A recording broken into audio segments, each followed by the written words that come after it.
উর্মিলা, হ্যাঁ বলো। বিবাহিত নারীদের নাকি সোনা দিয়ে বাঁধানো শাখা পরতে নেই, এই কথাটা কতটুকু সত্য?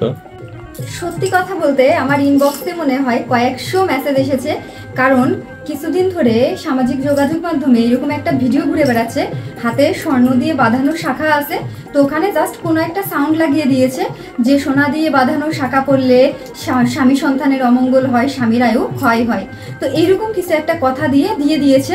ইভেন আমিও এরকম একটা কীর্তন শ্রবণ করলাম, কিন্তু সেখানে মানে যারা এটা প্রচার করছে তাদের কমেন্ট বক্সে কিন্তু অনেকেই প্রশ্ন করছে যেটা শাস্ত্রীয় রেফারেন্স কি, বা এটা কি সত্যি, এটা কিভাবে কি, এটা কি মানতে হবে। কারণ আমরা ছোটবেলা থেকে দেখেছি যে আমাদের মা, কাকি, ঠাম্মা সবার হাতেই দেখা যায় স্বর্ণের সাথে সাথে হচ্ছে শাখা থাকে, বা শুধুমাত্র সোনা শাখা আলাদা থাকে, বা সোনা দিয়ে বাঁধানো শাখা থাকে।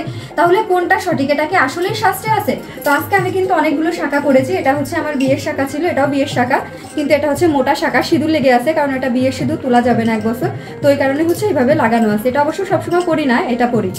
তো এই শাখাগুলো আমি এ কারণেই করেছি, কারণ বিয়ের যে 1 বছর যে শাখাটা থাকে সেটা কিন্তু হাতেই রাখতে হবে, এই বিয়ের 1 বছর খোলা যায় না। তো যদি দুই তিনটা হয়ে যায় তো সেই ক্ষেত্রে খুলে রাখা যায়, শুধুমাত্র একটা পড়লেই হবে। তো একটা বিষয় বলি যে আমাদের সনাতন ধর্মাবলম্বী প্রত্যেকটা নারী হচ্ছে দেবীর সমান, এবং এই প্রত্যেকটা নারী দেবীর সাজে ভূষিত হয়ে তারা থাকতে পারেন। আর বিবাহিত নারীদের স্বর্ণ হচ্ছে তাদের লক্ষ্মীশ্রী বৃদ্ধি করে, বা তাদের স্বামী এবং সংসারের লক্ষ্মীশ্রী বৃদ্ধি করে, যেটাকে বলে হচ্ছে যে আপনার গৃহ লক্ষ্মী। তো প্রত্যেকটা স্ত্রী কিন্তু একজন গৃহ লক্ষ্মী। তো সেই লক্ষ্মীকে আপনি সোনা দিয়ে অবশ্যই রাখতে পারেন, কারণ স্বর্ণ হচ্ছে সেই লক্ষ্মীর প্রতীক। তো আমি অনেক সময় দেখা যায় স্বর্ণের গলার হার ব্যবহার করি, বা চুড়ি ব্যবহার করি, বা অনেক কিছু পরি। তো অনেকে আমাকে এটা বলেন যে মাতাজি এত সোনা পরার কারণ কি? সোনা তো হচ্ছে কলি।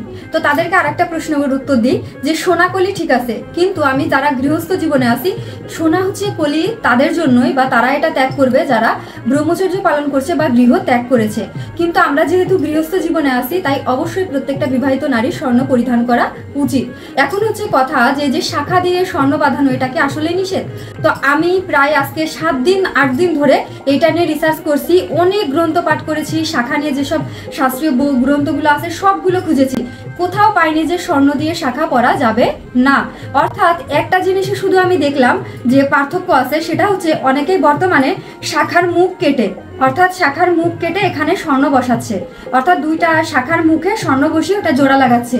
তো এই যে ভাঙা শাখা, অর্থাৎ এই যে ভেঙে শাখাটা স্বর্ণ লাগানো হচ্ছে, ওই শাখাগুলো পরিধান করবেন না। হ্যাঁ, ওটা অবশ্যই আপনার জন্য অমঙ্গল।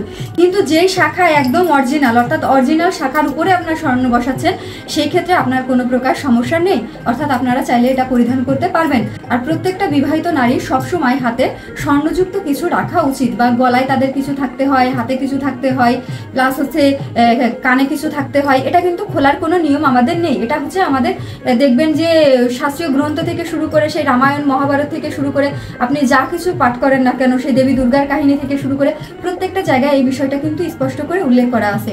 তো যারা এই অপপ্রচারটা করছেন তাদের প্রত্যেকের কমেন্ট আমি গুলো চেক করলাম, তা সবাই প্রশ্ন করেছে, কিন্তু তারা কারোর কমেন্টেরই কোনো উত্তর দেয়নি। অর্থাৎ তারা শুধুমাত্র এটা বিভ্রান্ত সৃষ্টি করেছে মানুষের ভিতরে, কিন্তু তারা পুরো বিষয়টা ক্লিয়ার করেনি। পুরো বিষয়টা হচ্ছে এটা, যে শাখাগুলো কাটা থাকে মুখ, অর্থাৎ মুখ কাটা সোনা দিয়ে বাঁধায়ে পড়ছেন, সেই শাখাগুলো পরবেন না।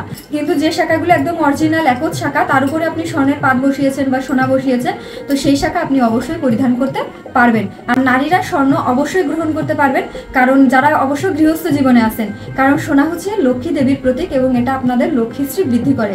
ইভেন আমি যখন সচিমাতা ধামে গিয়েছিলাম, ওখানে যিনি বড় প্রভু ছিলেন, উনিও আমাকে সেম কথা বলেছিলেন যে মা তুমি সবসময় স্বর্ণ পরিধান করবা, কারণ বিবাহিত নারীদের সবসময় স্বর্ণ পরিধান করা হচ্ছে লক্ষ্মীশ্রী বৃদ্ধি করে, তোমার স্বামীর দেখবা অনেক মঙ্গল হবে এবং অনেক উন্নতি হবে। তো আমি তার কথাটা সবসময় ফলো করি। তো যাই হোক, আশা করি আপনারা উত্তরটা পেয়েছেন, এবং এই ভিডিওটা শেয়ার করে দিবেন, যারা এই বিভ্রান্ত ছড়াচ্ছে তারা যেন এটা থেকে সঠিকটা জানতে পারে। হরে কৃষ্ণ।